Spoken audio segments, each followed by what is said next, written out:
Unit cell, unit cell, ठीक है। अब ये जो यूनिट सेल है ये होता है आपका कितने, दो तरह का, एक का नाम है प्रिमिटिव, इसका दूसरा नाम है सिंपल सेंटर्ड क्यूब, और दूसरे का नाम है सेंटर्ड, ठीक है। एक प्रिमिटिव होते हैं, एक सेंटर्ड होते हैं, और सेंटर में आपके दो होते हैं जो आपके सिलेबस में है। एक तो है बॉडी सेंटर्ड क्यूब, एक है फेस सेंटर्ड क्यूब, और एक एक्स्ट्रा जो हम करेंगे जो नीट में और मेंस में पूछा जाता है, कई की बार ये सीबीएसई में आ जाता है, तो एंड सेंटर्ड क्यूब को भी हम इसी में पढ़ लेंगे। तो कुल मिला के वैसे तो तीन ही थे, बट एक एक्स्ट्रा कर लिया हमने,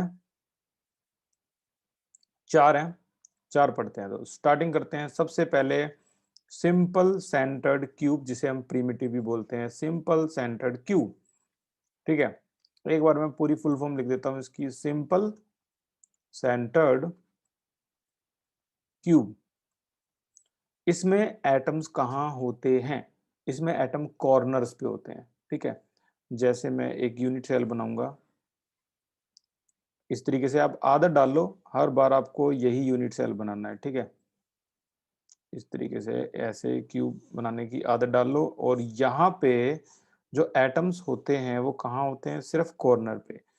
ये कॉर्नर है, ये कॉर्नर है, ये कॉर्नर है, ये कॉर्नर है, ये कॉर्नर है, और ये कॉर्नर है, 7 8, 8 कॉर्नर है आपके, ठीक है। अब 8 कॉर्नर पे क्या ये एटम मतलब एक एटम दूसरे एटम से इतना दूर होता है क्या? नहीं। आप आयरन को उठाओ, आयरन के अंदर क्या एक एटम दूसरे एटम के बिल्कुल इतना इतना गैप के साथ होगा? कभी भी नहीं। यानी ये इजी पढ़ने के लिए, हमारा इसको इजीली रिप्रेजेंट करने के लिए साइंटिस्टों ने इस तरह का डायग्राम बनाया है।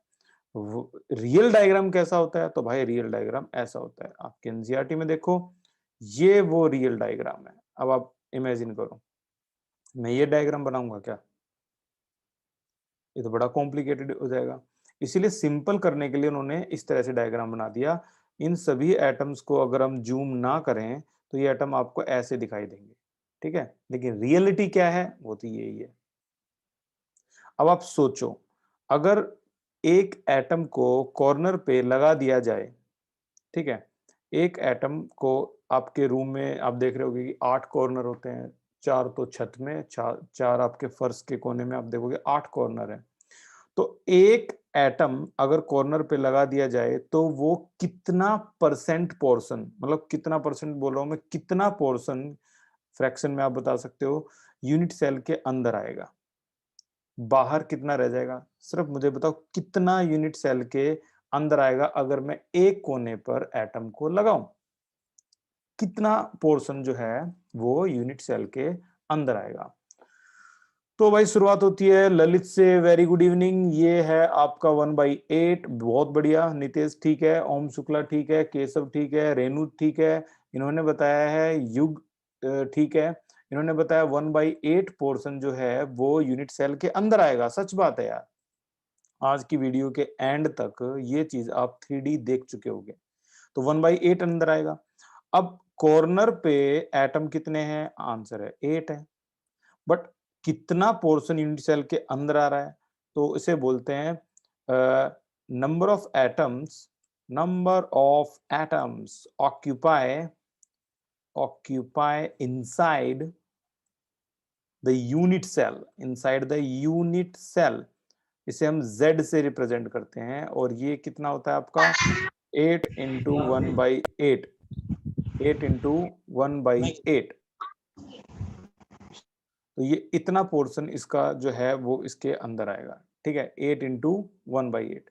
अब यहाँ पर ये जो पोर्शन जो इसके अंदर आया हुआ है, तो इसकी कैलकुलेशन करेंगे, 8 तो टोटल थे, और एक एटम से कितना इससे अंदर आ रहा है, 1/8, तो आंसर कितना हो जाएगा, 1। तो यानी सिंपल सेंटर्ड क्यूब के लिए एक बात बिल्कुल साफ होगी, और वो ये कि सिंपल सेंटर्ड क्यूब के लिए Z की वैल्यू आपकी क्या होती है, 1 होती है। What is Z? Z होता है number of atoms occupy inside the unit cell.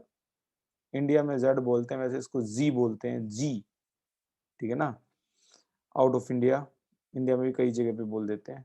Simple centred cube यहां होता है आपका खत्म। अब हम चलते हैं अगले पोर्शन पे जिसका नाम है body centred cube. This is your BCC, this is your BCC, this is called body centered cube। ये आपका कौन सा पोर्शन है? ये आपका सेंटर्ड क्यूब का पहला पोर्शन है, ठीक है, बॉडी सेंटर्ड क्यूब। अगर इसके डायग्राम को ध्यान से देखें और बॉडी को ध्यान से देखने से पहले हम एक काम करते हैं, एक ट्रिक आजमाएंगे। पहले जो भी सिंपल सेंटर्ड हमने पढ़ा है उसको एक बार बुक में देखेंगे, फिर एंड में तो वीडियो देखनी है यार। तो बुक में अगर हम देखें तो कितना बढ़िया दिखाया गया है कि अगर ये आठों एटम्स को काट दिया जाए और एक क्यूब बना दिया जाए तो देखो ये क्यूब का कौन सा हिस्सा है? ये क्यूब का 1/8 पोर्शन है which occupy inside the unit cell, ठीक है ना। तो ये 1/8 पोर्शन है आपको जो दिख रहा है, ये हिस्सा, इतना हिस्सा, ये हिस्सा कितना 1/8 पोर्शन है जो ऑक्यूपाई कर रहा है इनसाइड द यूनिट सेल। अब ऐसे 1/8 1/8 1/8 सारे कर दोगे तो टोटल कितना हो जाएगा? 8 into 1/8 and answer will be 1। Clear. अब हम चलते हैं बॉडी सेंटर्ड को समझने के लिए। तो बॉडी सेंटर्ड को अगर हम समझें और डायग्राम इसका बनाएं तो बॉडी सेंटर्ड का डायग्राम कुछ इस तरह से बनेगा आपका। ये बॉडी सेंटर्ड का डायग्राम है, देखो क्या नाम है, यूनिट सेल बनाने का वही प्रोसेस, 1 2 3 4 फ्रंट, ये फ्रंट फेस हो गया। बैक फेस बनाओ, 1 2 3 एंड 4, ये बैक फेस हो गया। तो ये आपके पूरे यूनिट सेल के अंदर बॉडी सेंटर में देखो 8 एटम तो होते हैं कॉर्नर पे, 4 ऊपर 4 नीचे, और एक होता है बिल्कुल बॉडी में। तो जो बॉडी वाला है उसको मैं ऐसे बना रहा हूँ रेड से, ये बॉडी के अंदर है, मतलब घर के बिल्कुल अंदर सेंटर में, ठीक है। तो अगर मैं अब आपसे कहूं कि यहाँ पर total atoms occupy inside the unit cell वो कितने होंगे, तो देखो सबसे पहले आपको लिखना है इस तरीके से कॉर्नर, ऐसे आप लिखोगे इसको कॉर्नर, और कॉर्नर पे 8 एटम है, 1/8 पोर्शन होता है, तो आंसर कितना आया 1। और एक होता है सेंटर, सेंटर में तो बिल्कुल साबुत एक ही है जो रेड कलर में दिख रहा है, ये हो गया 1। तो टोटल नंबर ऑफ एटम्स, तो atoms, total atoms occupy inside the unit cell is equal to, यानी z की value z is equal to कितने हो गए 1 और 1 2, तो ये आपके 2 हो गए इनसाइड द यूनिट सेल, ठीक है। तो ये आपके हो जाएंगे 2 इनसाइड द यूनिट सेल। पूजा का आंसर करेक्ट था, तनिक ने तो 3 बता दिए लेकिन ये 2 ही हैं। And the last one is face centred cube, face centred cube, इसे बोलते हैं फेस सेंटर्ड क्यूब।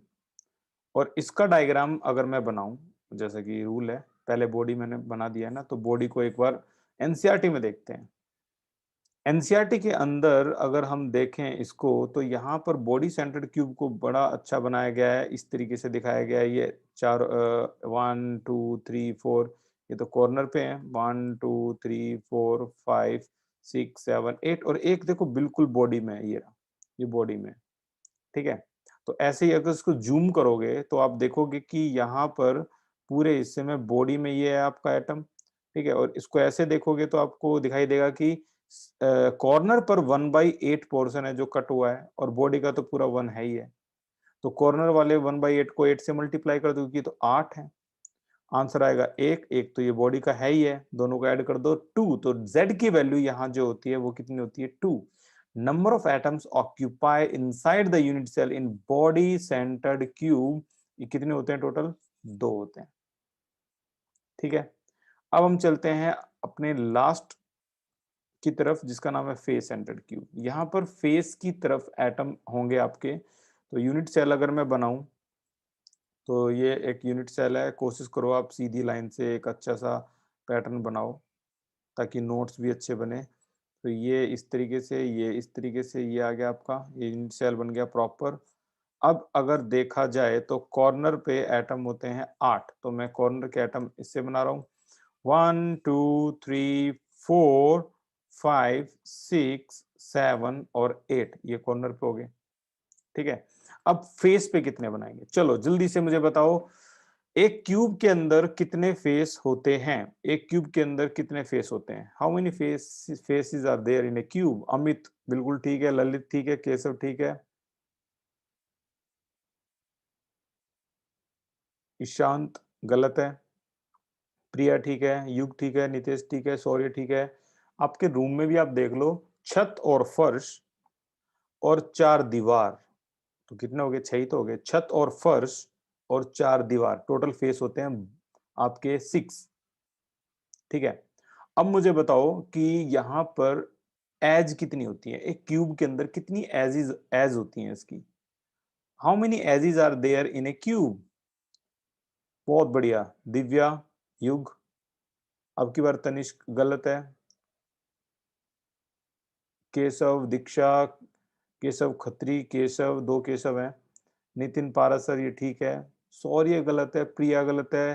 भाई 12 एज होती हैं। चलो मैं आपको ये दिखा देता हूँ, चार तो एज ये होगी, ऊपर देखो छत की, 1 2 3 4, चार तो यही होगी, और चार फर्श की होगी, 1 2 3 4 होगी ना, और चार दीवार भी तो हैं, इनको कौन भूल गया, 1 2 3 4, तो कुल मिला के एज कितनी होती हैं? 12, 12 एज होती हैं। अच्छा, अब फिर से वही काम, कॉर्नर, कॉर्नर पे कितने एटम है? 8, लेकिन उनमें से सिर्फ 1/8 पोर्शन ही अंदर आ रहा है हर एटम से। योर आंसर 1 हो गया। फेस पे अगर मैं एटम यहां पर आपको रिप्रेजेंट करके दिखाऊं तो फेस के एटम देखो, एक तो छत है, एक फर्श है, चार दीवार में थे, लेफ्ट की दीवार, ये राइट की दीवार, और ये पीछे की दीवार। पीछे की दीवार का मतलब ये पीछे का फेस, क्लियर? और ये फ्रंट की दीवार यहां बनानी है ऐसे, ये फ्रंट की दीवार है। ठीक है, तो यहां पर अगर आप ध्यान से देखोगे तो ब्लू कलर में मैंने पीछे की दीवार बनाई है, ब्लू कलर को देख लेना भाई, ये मैंने पीछे की दीवार बनाई है, और ग्रीन कलर में ये फ्रंट वाली दीवार है, ये वाली दीवार, ये वाली दीवार। ठीक है, तो यहाँ पर कुल जो फेस हैं अगर आप देखें तो टोटल फेस हैं आपके 6, लेकिन यहाँ से कितना पोर्शन इसका अंदर आ रहा है? अगर एक फेस पे मैं एटम को लगाता हूँ, फेस पे एटम को लगा दिया मैंने, इमेजिन करो आपकी घरों में दीवार है, दीवार में मैंने फेस पे एक एटम लगा दिया, ठीक है, और वो दीवार कितनी पतली है? कागज की जितनी पतली दीवार है। ठीक है, तो बताओ फेस पे एटम लगाऊंगा तो कितना घर के अंदर आएगा और कितना घर से बाहर निकल जाएगा? आंसर है इसका 1/2 जो है वो इनसाइड द यूनिट सेल आएगा। तो ये हो गया आपका कितना? 3। तो Z की वैल्यू क्या होगी? Number of atoms occupy inside the unit cell, 3 और 1 4। तो हर बार फेस के केस में, फेस का केस जब भी आ जाए तो समझ जाओ जो वैल्यू होती है वो क्या होती है इसकी? 4 होती है। Number of atoms occupy inside the unit cell is equal to 4 in case of face. Last one is end centred cube, इसको नॉर्मली लिख देते हैं END, end centred cube. Mostly ये नीट मेंस में आता है। तो एंड सेंटर्ड क्यूब में अगर हम इसको देखें तो वही यूनिट सेल, अब की बार एटम्स कहाँ पर होंगे? ये है क्वेश्चन कि अब की बार एटम्स कहाँ पर होंगे। ये देखो,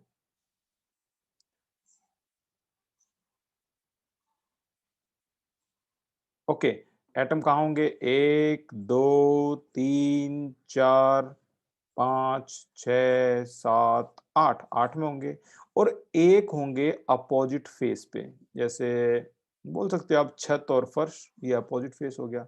जरूरी नहीं है कि हर बार छत और फर्श ही होगी, आप इसको अपोजिट एंड बोल सकते हो, लेफ्ट की ये दीवार और उसके बिल्कुल फ्रंट पे दूसरी दीवार, इसको भी एंड सेंटर्ड बोल सकते हो। बट सिंपलिसिटी के लिए हम छत और फर्श को लेकर चलेंगे। नाउ, क्या कोई बता सकता है how many atoms will occupy inside the unit cell in case of end centred cube? चलो चैट सेक्शन में बताओ अब कितने एटम्स होंगे इनसाइड द यूनिट सेल? युग खत्री बहुत बढ़िया, ये बिल्कुल ठीक है, ओम शुक्ला ठीक है, तनिष्क ठीक है,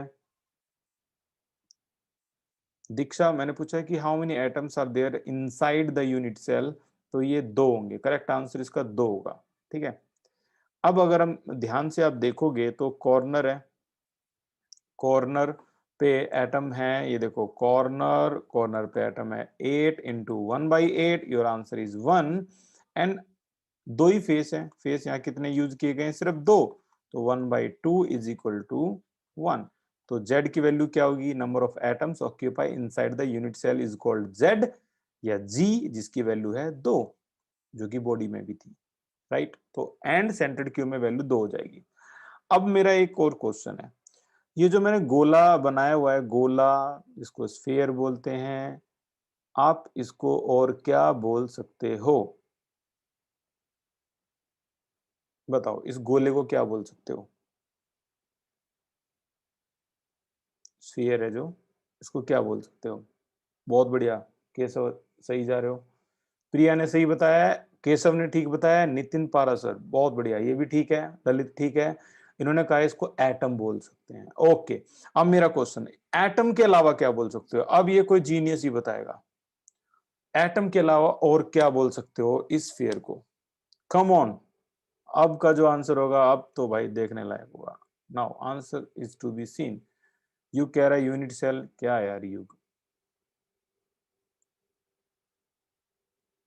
और नितिन पारासर ने तो बहुत बढ़िया बताया भाई, कह रहा है सर्कल, सर्कल अलग चीज होती है, स्फीयर अलग चीज होता है, सर्कल तो बिल्कुल भी नहीं बोल सकते इसको। केशव फिर भी ठीक है, केशव खत्री और ओम शुक्ला, ये बिल्कुल ठीक है भाई, बहुत बढ़िया।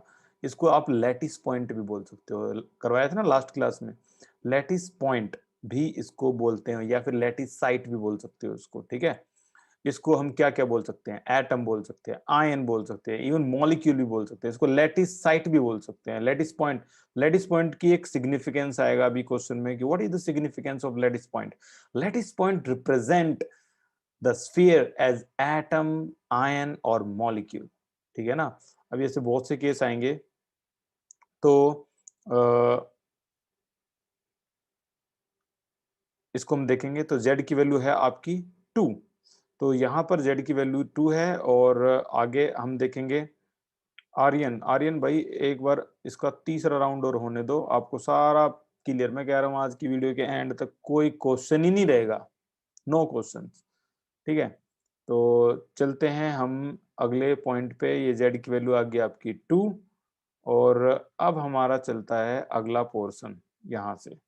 तो हमने क्या फाइंड आउट किया, हमने फाइंड आउट किया सिंपल सेंटर्ड क्यूब में z की वैल्यू क्या थी आपकी 1 थी, बॉडी सेंटर्ड क्यूब में z की वैल्यू क्या थी आपकी 2 थी, फेस सेंटर्ड क्यूब में z की वैल्यू क्या थी आपकी 4 थी, और एंड सेंटर्ड क्यूब में z की वैल्यू क्या थी आपकी 2 थी। तो value of z in different different unit cell, ठीक है, ये आपकी वैल्यू ऑफ z है in different different unit cell, ठीक है। अब हम चलते हैं इससे आगे,